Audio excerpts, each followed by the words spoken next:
C'est ce qu'il y a maintenant? Non. Il y a Colibacille. Ah bon?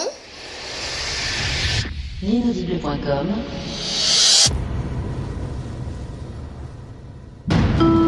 Précédemment dans la vie secrète de Colibacille. Ah, j'allais oublier, j'ai encore une question que je voulais vous poser. Bien entendu, vous n'avez pas assassiné Galileo Galilea, John McConcierge et son épouse, ainsi que Poltergeist, n'est-ce pas? Qui? Moi? Bien sûr que non.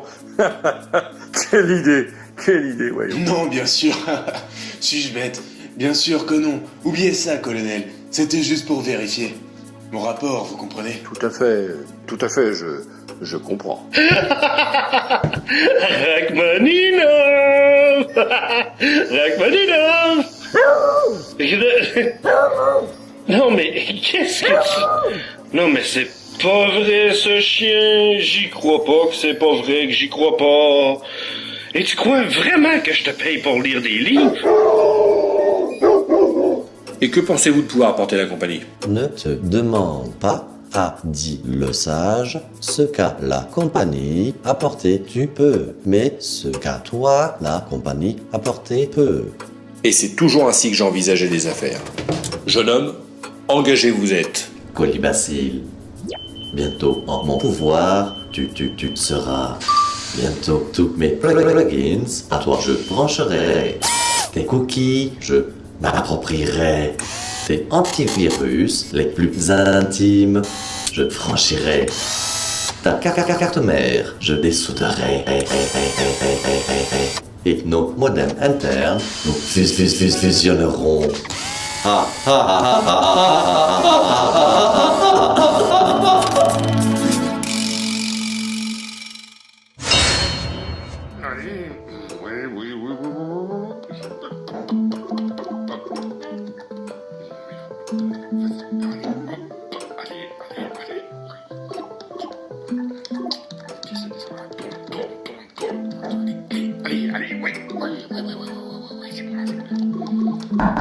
Voilà, attendez, Et... Quoi? Qu'est-ce que c'est? Colonel, puis-je me permettre? Oui, vous pouvez, Geneviève, vous pouvez, certainement. Que se passe-t-il? Monsieur, c'est Monsieur Futur qui voudrait s'entretenir avec monsieur. Très bien, faites-le entrer, Geneviève. Entrez, puis-je? Mais bien sûr, je vous en prie. Asseyez-vous donc. Voulez-vous un café? Ou un punch? Je pense que l'après-midi est suffisamment avancé pour que nous puissions nous le permettre. Merci, non, l'alcool, bon ménage, ne fait pas avec les fils de cuivre de mes neurotransmetteurs. Mais une petite tisane de fenouil, je prendrai bien avec quelques racines de croquenouille. Si vous avez... Bien sûr, bien sûr. Geneviève, Colonel, 2 piconvières, 2, et sans faux col. ça marche.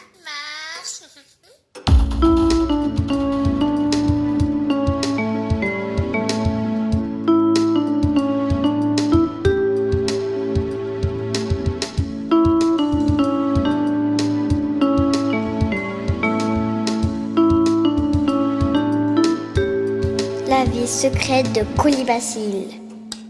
Un cigare. Non, merci, je conduis... Je pose le gâteau dans le coin salon. Oui, merci Geneviève.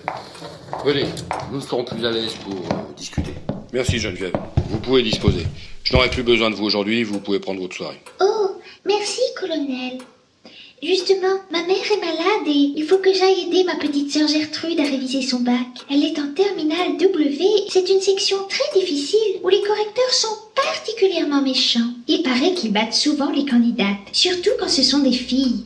On dit qu'ils utilisent des feuilles de bananier séchées liées par fagots de trèfle. Bien sûr, ils ne battent les jeunes filles qu'à l'oral, mais ça fait très mal quand même. Et Gertrude n'aime pas ça, alors il faut que je l'aide. Et comme maman est malade en ce moment, elle a attrapé la pneumopathie atypique en revenant de Nantes.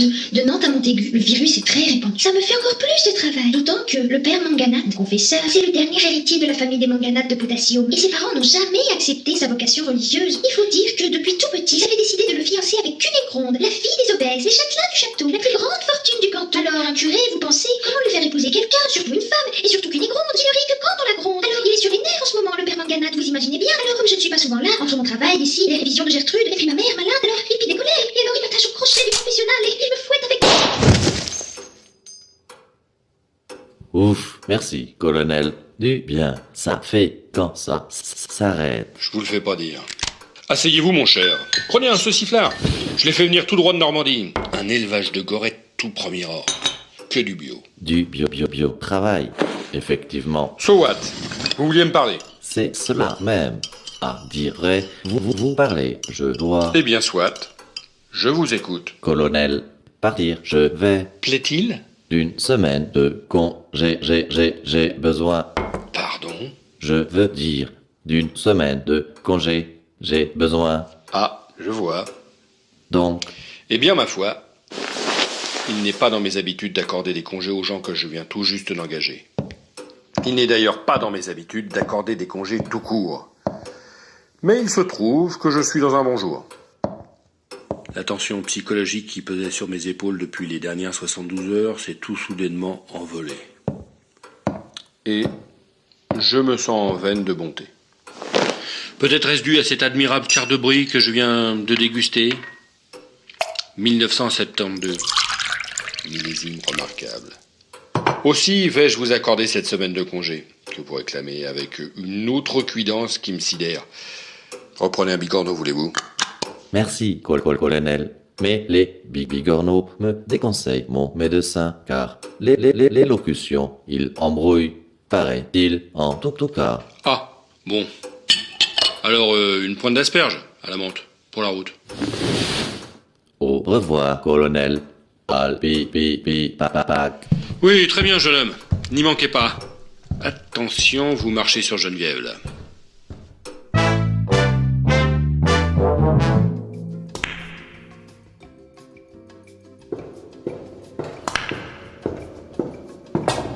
Rachmaninov. Oui, monsieur Rachmaninov, pardon. Pourrais-je vous entretenir un instant? Oui, bien sûr que c'est important. Je ne me permettrai pas de vous déranger, sinon... C'est à propos de ce Gounafier-là. Je suis pas sûr qu'il soit le plus qualifié pour retrouver la fille. Vous croyez? Bon, si vous le dites. Alors, bien, je m'en occupe. Je ne sais pas pourquoi, mais cette situation me semble étrange. Depuis que ce chien est à mon service, j'ai l'impression que les choses m'échappent. Bon, allons, c'est pas grave. Retournons au laboratoire. J'ai encore du travail qui m'attend.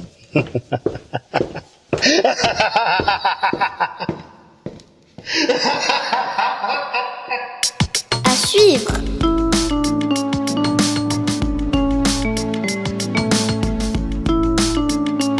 La vie secrète de Polybacille. L'inaudible.com